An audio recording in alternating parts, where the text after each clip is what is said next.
오늘 우리 하나님이 주신 말씀 함께 볼 때에 두 것을 봅니다. 우리가 요한복음 7장 37절로 39절 말씀과 시편 42편 1절 말씀입니다.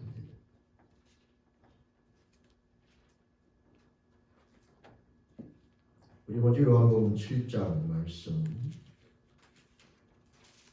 함께 말씀 봉독합니다. 37절 39절 함께 읽습니다. 명절 끝났 곧 큰 날에 예수께서 서서 외쳐 이르시되 누구든지 목마르거든 내게로 와서 마시라. 나를 믿는 자는 성경의 이름과 같이 그 배에서 생수의 강이 흘러나오리라 하시니 이는 그를 믿는 자들이 받을 성령을 가리켜 말씀하신 것이라. 예수께서 아직 영광을 받지 않으셨으므로 성령이 아직 그들에게 계시지 아니하시더라. 아멘. 시편 42편 1절 말씀을 한 절 구약성경 832쪽 시편 42편 1절 한 절 말씀 함께 읽습니다.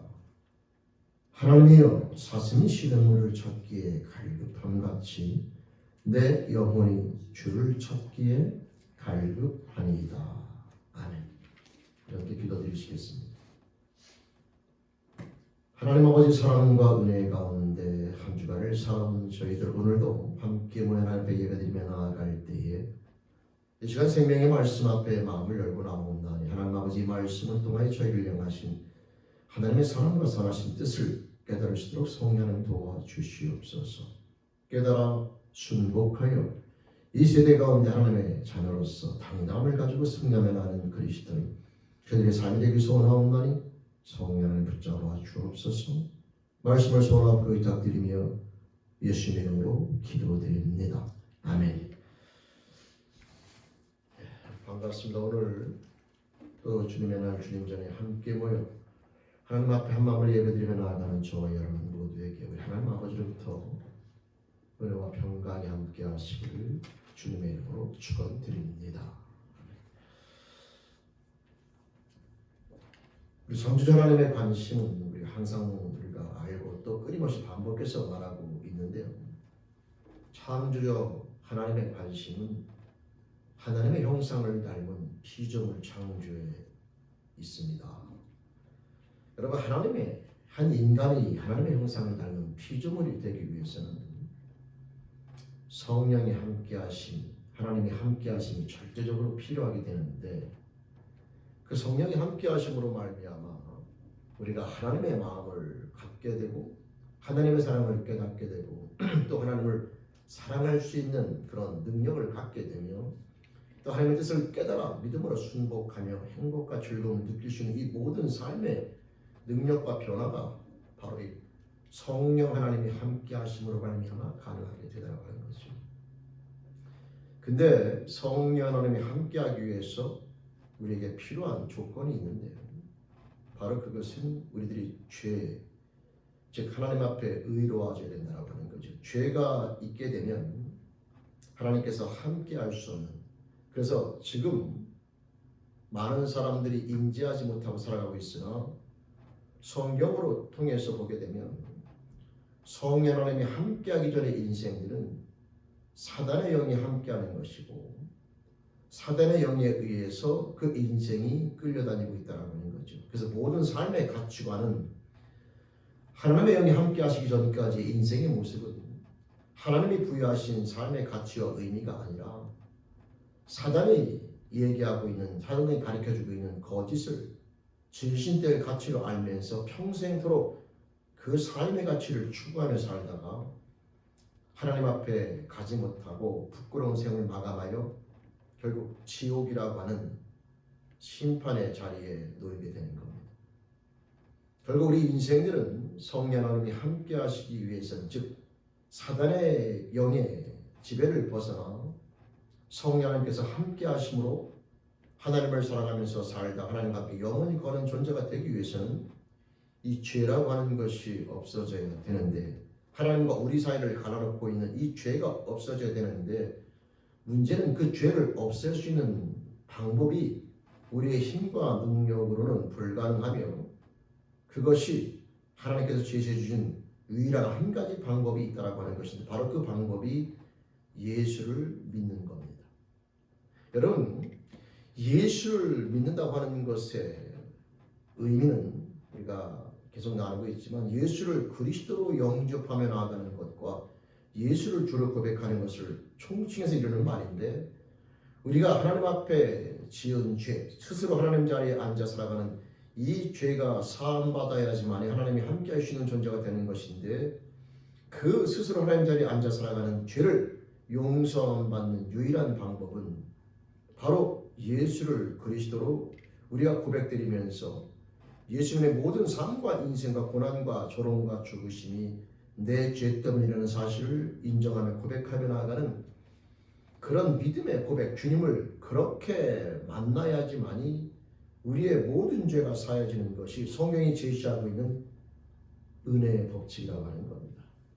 근데 여러분, 문제는 예수를 만나는 그 부분에 있어서 오늘 함께 나누려고 하는 거죠. 왜냐하면 오늘날 많은 사람들이 교회 나오고 있습니다. 그래서 우리들은 교회 나오기 때문에 예수를 만났다고 생각하고 믿는다고 생각하는데, 그게 정말이어야 돼요. 그게 정말이 아니면 우리는 예수님을 통하여 주시고자 하는 하나님의 은혜의 주인공이 될 수가 없는 거죠. 예수님 당시에도 수많은 사람들이 예수를 따르고 쫓고 예수와 함께 있었으나, 과연 그 중에 몇 명이 정말 예수님과의 참 만남을 이루어서 하나님이 예수 그리스도로 말미암아 주시고자 하는 영원한 생명을 소유했는가는 항상 퀘스천 마크가 되는 겁니다.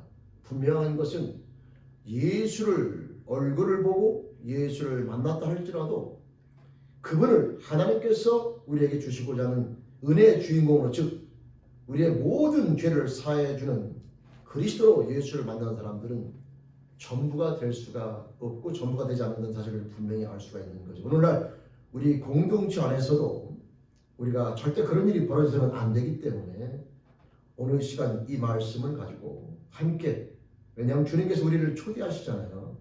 누구든지 목마르거든 내게로 와서 마시라. 근데 그 내게로 와서 마시라는 그 실체, 갈증에 대한 해결, 내가 왜 사는지, 어디를 가야 되는지, 인생이 뭔지, 이 모든 것의 갈증을 해결해 주시는 실체를 성령으로 소개하고 있는데, 그 성령이 함께 해야지만 그 갈증이 해결된다는 거예요. 내가 왜 사는지, 어디로 가는지, 인생이 뭔지, 이 삶의 의미와 모든 것들이 세상이 제시해주고 제시해주고 아무리 쫓아가도 답답하고 항상 여러분 풀리지 않는 그 숙제.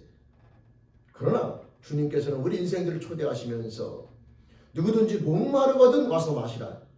결국 그 주님께서 주시는 것을 마시게 되면 갈증이 해결된다는 거죠. 왜 사는지, 어디로 가는지, 인생이 뭔지 이 모든 갈증이 해결될 수 있는데, 그 실체는 바로 성령님이 함께하는 것인데, 예수님 당시에는 그 성령님이 아직 임하지 아니하였으나 예수님이 십자가에 달려 돌아가시고 부활 승천하시는 다시 성령이 우리에게 임하시는 것을 사도행전에서 보게 되고, 오늘날 우리 시대는 성령 시대로서 이 성령이 우리와 함께 하심으로 말미암아 우리의 모든 삶의 갈증들이 해결될 수 있는 그런 시대에 살아가고 있다는 하는 것이죠. 근데 문제는 그 성령이 함께하기 위해서 우리에게 필요한 조건, 바로 예수님과의 참 만남이 이루어져야 된다고 하는 거죠. 근데 그 참 만남을 이루기 위해서 필요한 게 바로 뭐냐면 올바른 참된 갈증이라고 하는 거예요.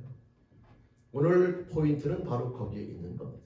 그래서 여러분, 예수님을 만났으나 이 갈증의 잘못된 갈증을 가지고 만난 사람과 올바른 갈증을 가지고 만난 사람, 이 두 만남을 가지고 우리가 함께 비교해 보면서 오늘 말씀을 나눠보려고 하는 겁니다.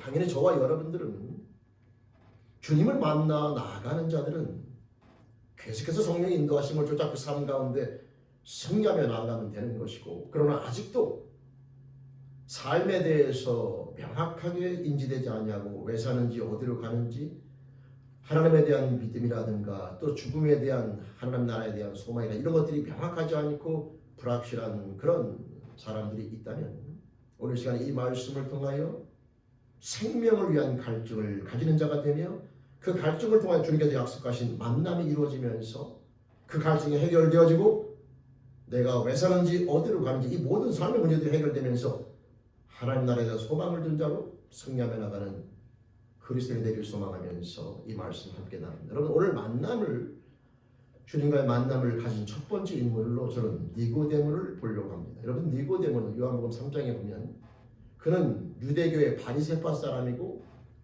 그는 관원이라고 기록되어져 있습니다. 바리새파이면서 관원인 그 사람은 한마디로 말하면 유대인들의 지도자인 거지요. 그는 많은 사람들에게 가르침을 줘야 될 입장에 있는 것이고 하나님의 뜻을 그들에게 가르치기도 하고 또 삶을 통하여 보여줘야 되기도 합니다. 근데 니고데모가 하나님의 나라를 가리키기도 하고 하나님의 나라가 어떤 것인가를 말하기도 하지만 그 말씀을 통해서 보면 니고데모는 정확히 본인이 알지 못하고 있어요. 항상 하나님의 나라를 증거하면서도 알지 못하고 믿지 못하고 불안한 모습.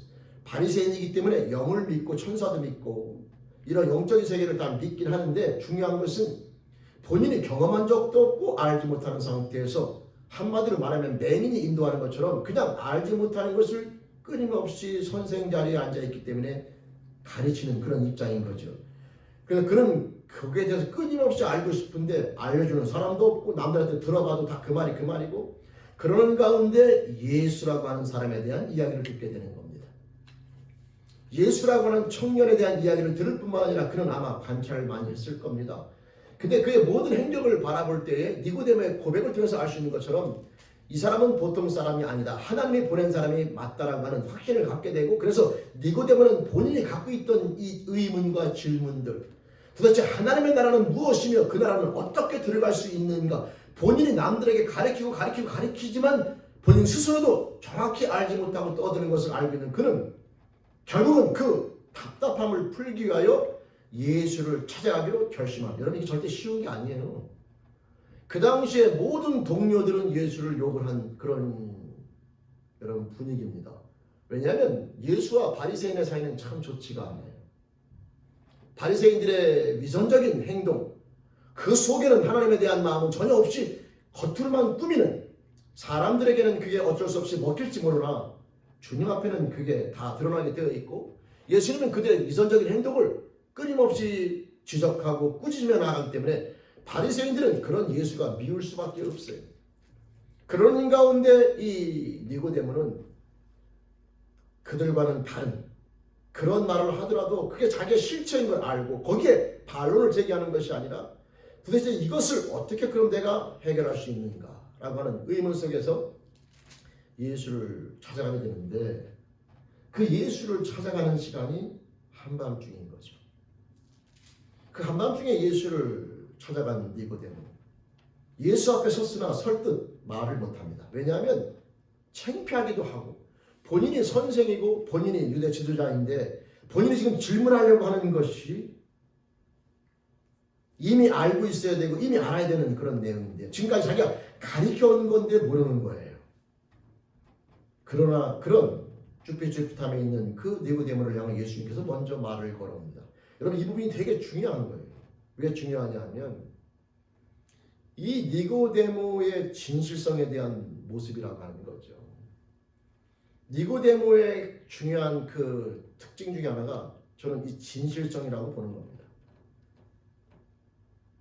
남들은 그 선생으로서 관원으로서의 입장에서 위선적으로 포장을 하지만 이 사람은 정말 그 답답함과 그것을 숨기지 아니하고 물론 사람 눈에 대한 인식이나 이런 것들은 아직 두려워요. 밤에 찾아오긴 했으나 예수 앞에 나가서 주저하는 그런 모습들 자체가 이게 어떻게 보면 진실함에 대한 표현인 거죠. 이게 말을 하긴 해야 되는데 본인이 창피하기도 하고 뭐 이런 여러 가지 복합적인 마음들이 찾아온 것은 정말 알고 싶어하는 마음. 예수님께서 그 마음을 아시고 먼저 말을 꺼냅니다. 진실로 내가 내게 말하노니 사람이 하나님 나라를 보기 위해서는 거듭나야 된다라고 말이죠. 니고데모가 질문을 안 했는데 예수님이 먼저 말을 거시는 이유는 그 니고데모의 진실성에 대한 예수님의 반응인 거죠. 여러분, 그래서 하나님 나라를 보기 위해서는 네가 하나님 나라를 진짜 알려면 거듭나야 된다. 근데 그러니까 니고데모가 그 말을 들고서 시작합니다. 그러면 내가 다시 늙어오면 어떻게 다시 어머니 모태에 들어갔다가 다시, 왜냐면 이게 철저히 육신적인 생각인 거죠. 거듭나 다시 태어나야 된다고 말하니까 그럼 내가 다시 어머니 모태에 다시 들어가야 됩니까? 예수님께서 말씀하시기를 이 거듭남에 대한 비밀을 또 설명해 주는 것은 아니라 물과 성령으로 나야 된다. 물과 성령으로 나야 된다. 이 대화를 하면서 결국은 그럼 물과 성령으로 나는 것이 무엇이냐? 요한복음 3장 16절 하나님이 세상을 이처럼 사랑한 독생자를 보냈는데 그를 믿는 것이 바로 물과 성령으로 거듭나는 것이다. 그래서 이 예수님의 그 논법을 보면요, 니고데모에 대해서 보면은 하나님의 나라를 볼 수 있기 위해서, 그다음에 하나님 나라에 들어갈 수 있기 위해서는 거듭나야 되는데 이 거듭나는 것은 어머니 모태에 들어가는 것이 아니라 물과 성령으로 나야 되는 것이고, 물과 성령으로 난다는 것의 궁극적인 의미는 결국 독생자를 하나님께서 보내주시는데 그 독생자를 믿는 것을 의미한다라고 그렇게 이야기하고 있습니다. 여러분, 우리가 암송하기는 요한복음 3장 16절은 이 니고데모의 대화에서 그에게 일러주신 말씀 가운데 포함된 내용이에요. 하나님 나라를 보기 위해서는 거듭나야 되고, 거듭나는 방법은 모태에 들어가는 것이 아니라 물과 성령으로 회개하고 성령을 받아야 되는 것인데, 그 방법이 바로 뭐냐면 하나님이 보내주신 그리스도 예수를 믿는 길밖에 없다라고 하는 결론을 제시해주고 있는 거죠. 여러분, 니고데모는 이 대화 이후에 요한복음 7장과 나중에 18장의 뒤에 보면 또 등장하게 되는데, 예수님께서 바리새인과 유대 대제사장들로부터 그들이 예수를 죽이려고 모의할 때에 니고데모가 그들을 앞에서 예수를 변론합니다. 우리나라 법에, 하나님의 법에 어찌 사람의 행동이나 모든 것들을 판단, 평가, 즉 제대로 알아보지도 못하고 평가하는 것이 마땅하겠느냐라고 하면서 많은 사람들이 예수를 죽이려고 모의할 때에 니고데모는 예수와의 만남 이후에 그에 대한 더욱더 명확한 확신 속에서 예수를 변론하는 것을 보게 됩니다. 그 다음에 이어지게 되는 또 니고데모의 등장은 예수님이 십자가 달려 돌아가셨을 때 등장하게 되는데, 그때 니고데모는 모략과 향품 섞인 것이라는데, 여러분 이 침향이라고 하는 것이 섞인 엄청난 양, 그 니고데모가 갖고 온 양이 100리틀이라고 되어 있는데 그게 33kg. 그러니까 그 당시에 보통 왕들이나 아주 이 높은 자리에 있는 사람들이 죽었을 경우에 사용하는 양이에요. 그러니까 결국 그 말은 니고데모는 자기가 가지고 있는 그 재산이나 물질을 통하여 예수 그리스도를 장사할 때에 결국 왕과 좀 자기가 아주 귀하게 존귀하게 여기는 분으로 그를 대접하면서 그의 장례를 준비하는 모습으로 니고데모의 모습이 등장하면서, 여러분 성경은 니고데모의 등장을 멈추게 됩니다. 니고데모의 그 흐름을 보면요, 이 요한복음 3장 그 만남 이후에 예수님에 대한 확신과 그에 대한 믿음을 향하여 나아가는 것을 보게 돼요. 물론 우리가 하나님 나라에 갔을 때 저는 니고데모의 얼굴을 볼 수 있다고 생각합니다. 근데 여러분, 이런 니고데모와 같은 관원인데 또다시 등장하는 인물이 있어요. 그 사람의 이름은 등장하지 않습니다. 그 사람은 그냥 부자이면서 유대인의 관원, 누가복음 18장 18절 이하에 보면 등장하는데, 여러분 관원이면 관원과 니고데모는 같은 관원인데 둘이 서로 알 수가 있죠. 근데 이 사람은 부자 청년이라고 묘사되어 있는데 그가 예수를 만나러 찾아왔는데 그는 낮에 찾아와요. 니고데모는 한밤중에 찾아오는데 그는 낮에 찾아옵니다. 낮에 찾아와서 뭐라고 질문하냐 하면, 선한 선생님이여 어찌하여 영생을 얻겠습니까? 이게 상당히 중요한 질문이고 올바른 질문인 겁니다. 그럼 내가 무엇을 하여야 영생을 얻으리까? 라는 질문을 던지게 되는데, 다시 한번 말씀드리지만 니고데모는 밤중에 왔는데 이 청년은 낮에 왔어요. 그리고 관원입니다. 이 청년이 낮에 와서 예수에게 질문을 던지는 것을 우리가 볼 때는 두 가지를 추측해 볼 수가 있어요. 첫째는 이 청년의 성격입니다. 약간 외향적이며 적극적인 성격일 수가 있죠. 심리적으로 봤을 때는. 니고데모는 약간 내성적이고 소극적인 성격일 수가 있고. 그러나 그가 주님과의 만남을 통해서 주님을 당당하게 변론하는 모습을 볼 때는 또 그런 모습들이 또 새롭게 바뀌는 것을 보게 되지만, 이 청년은 상당히 외향적, 그래서 사람들 보는 앞에서 당당하게 그런 질문을 던지는 모습. 첫 번째, 그 성격이 외향적이고 약간 적극적인 성격일 수가 있다.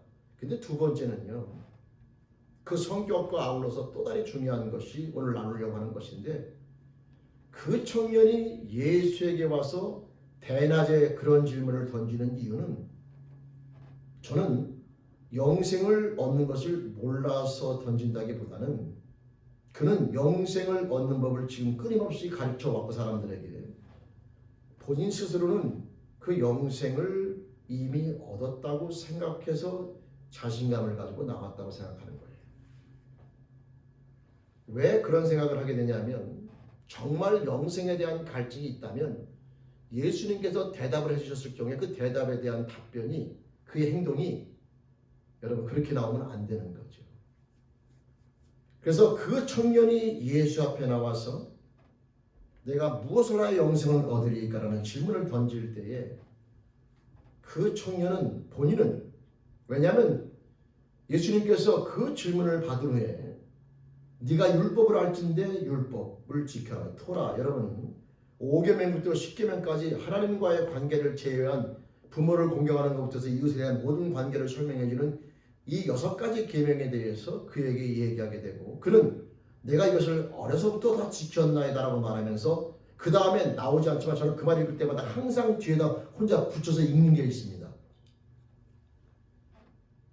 더 무엇이 부족합니까? 저는 항상 붙여서 읽어요. 그 청년의 답변을 보면 내가 이것을 어려서부터 다 지켰나이다. 이제 내가 더 무엇이 부족합니까? 이런 당당한 모습을 보게 되는 거죠.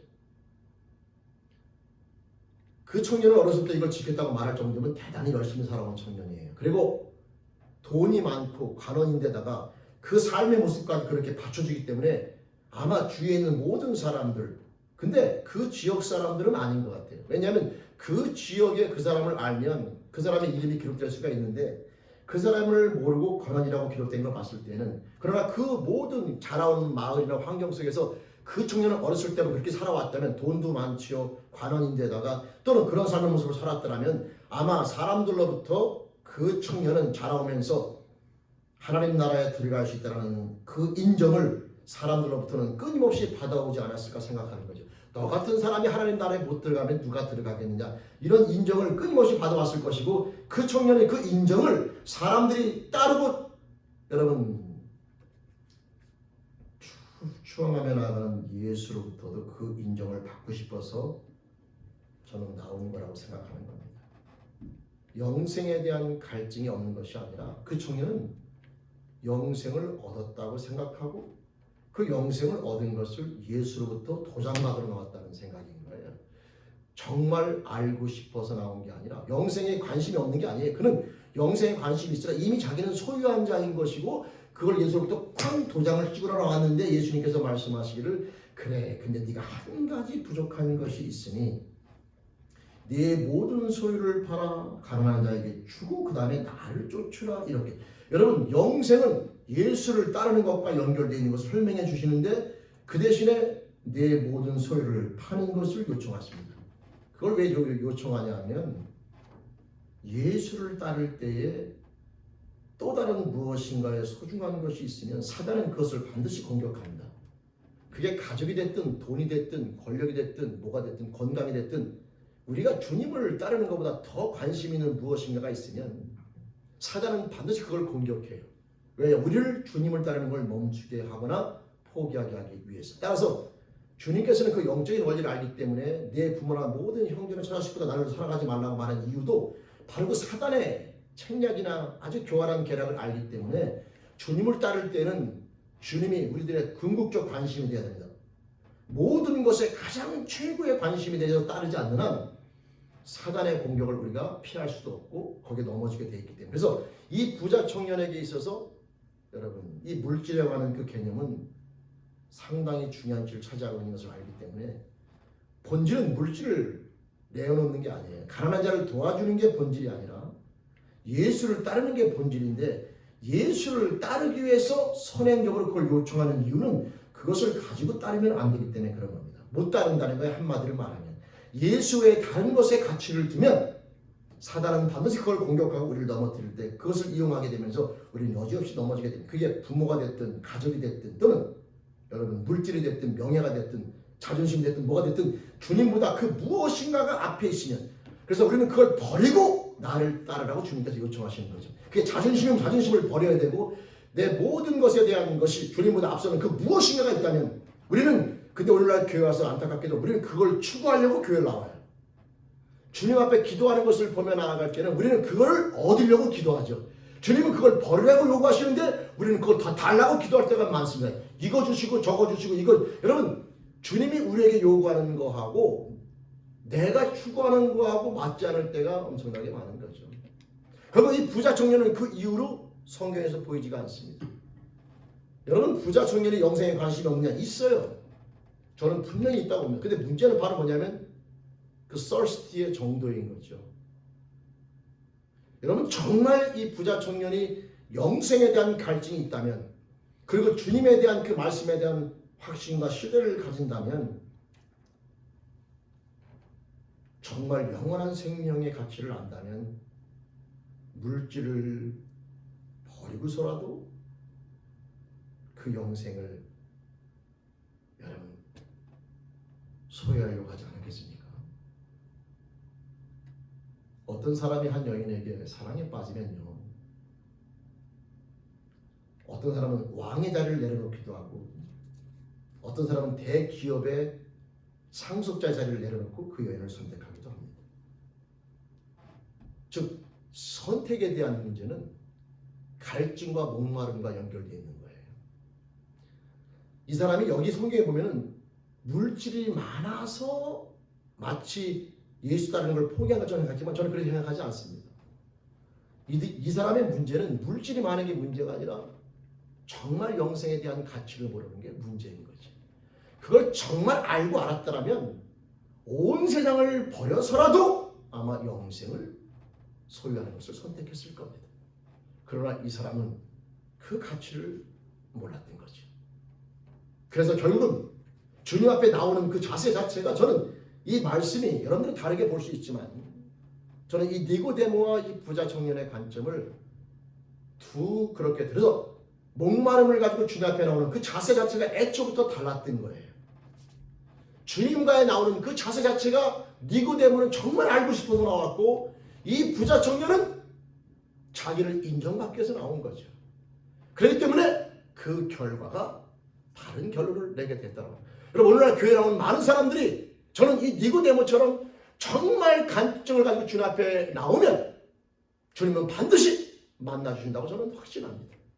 그러나 많은 사람들이 오늘날 교회에 나와도 교회에 나오는 이유와 갈증이 다른 데 있다고 하는 거죠.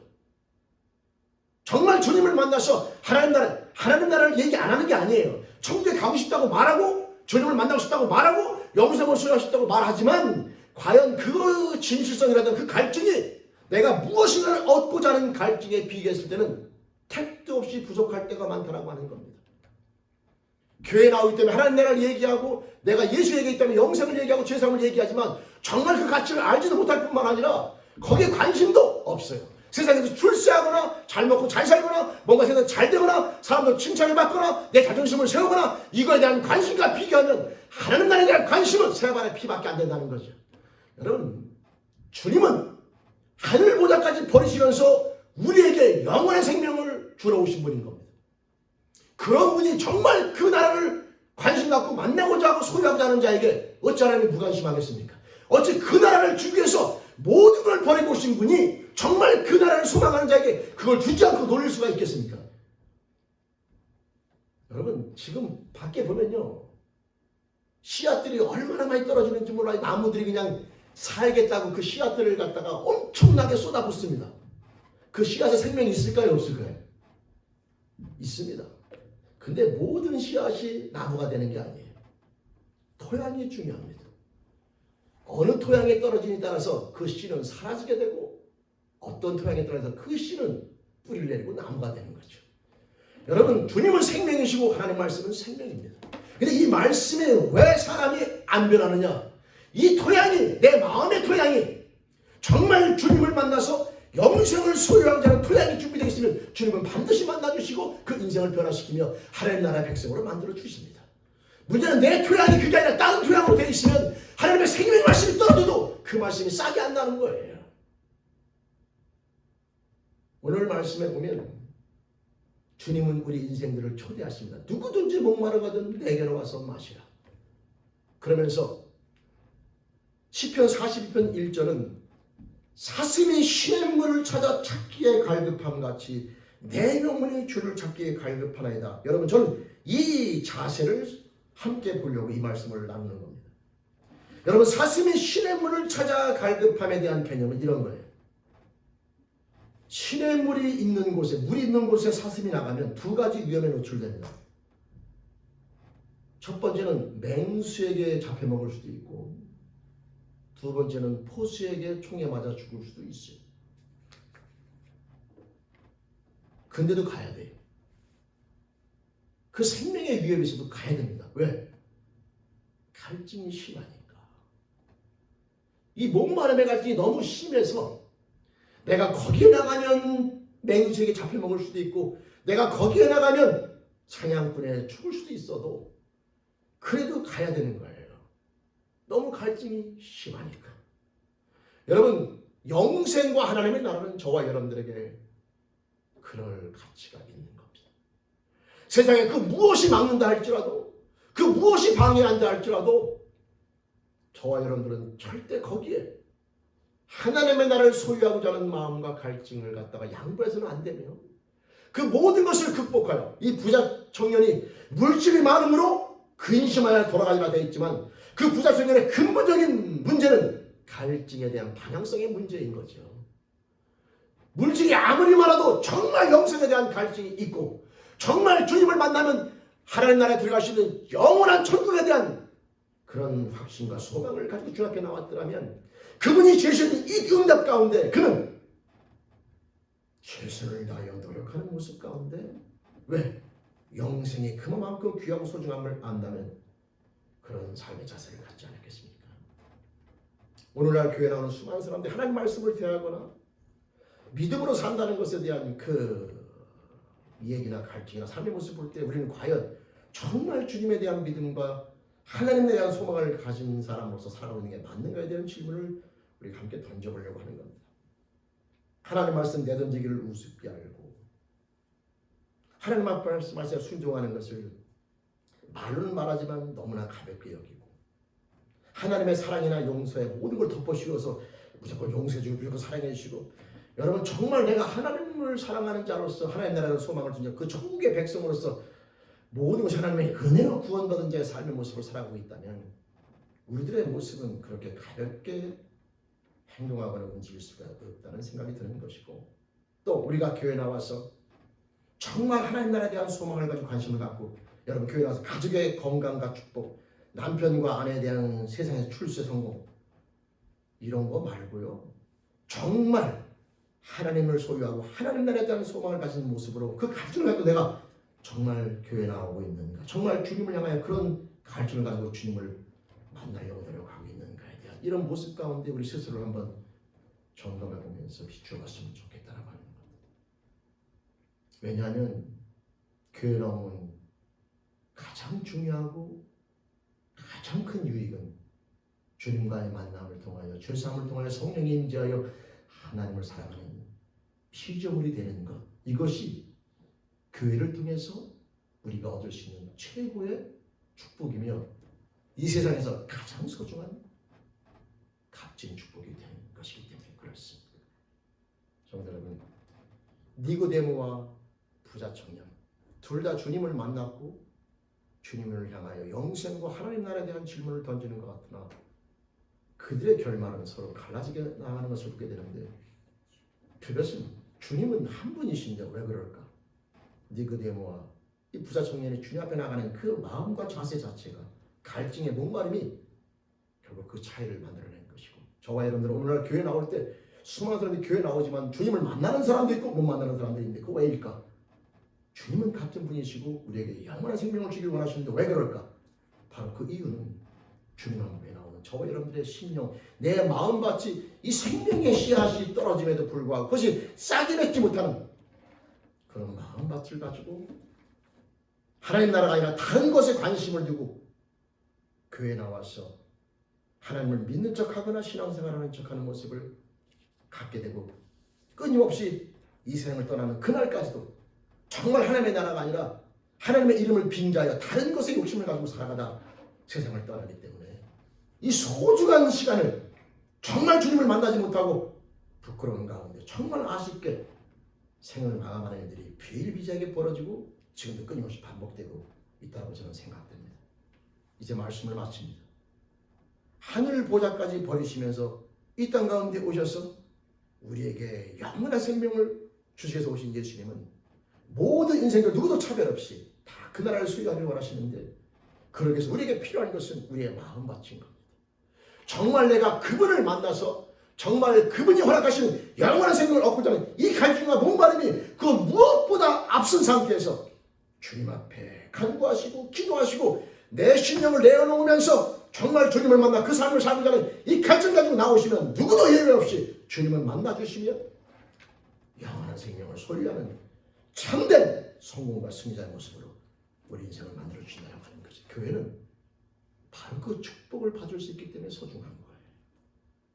성도 여러분, 한번 우리들 삶을 잘 살펴보면서 니고데모와 부자 청년의 관계 속에서 우리 주일교회 모든 성도들이 스스로를 살펴 이 니고데모의 심령으로 진실성과 정직함과 그 다음에 주님에 대한 믿음을 가지고 여러분 주님 앞에 이 공동체 앞에 나오므로 말미암아 주님이 허락하시는 영원한 생명을 소유한 자가 되어 이 세상과 비교할 수 없고 우리에게 주는 가장 중요한 축복 하나님의 나라를 소유하며 나가는 하나님의 기뻐하시는 새로운 피조물의 모습으로 승리하는 그리스도인 저와 여러분들의 축복된 삶의 모습 될 수 있기를 주님의 이름으로 간절히 부탁 축원드립니다. 아멘. 기도드리시겠습니다. 하나님 아버지, 저희들에게 영적 목마름을 가지시도록 하여 계심을 감사합니다. 우리 사랑하는 제일교회 모든 영혼들이 한 명도 나볼 자가 없이 그 목마름을 다 가진 자가 되게 도와주시며 그래서 주님을 만나고 주님을 만나 영생을 소유한 자가 되면 창조의 하나님과 함께 행복하게 살아가는 인생, 지금부터 영원까지 창조주와 함께 행복하게 살아가는 비전을 제일 영혼들의 모든 삶으로 붙잡아 주시며 축복하여 주시옵소서. 감사하며 의탁드리며 예수님의 이름으로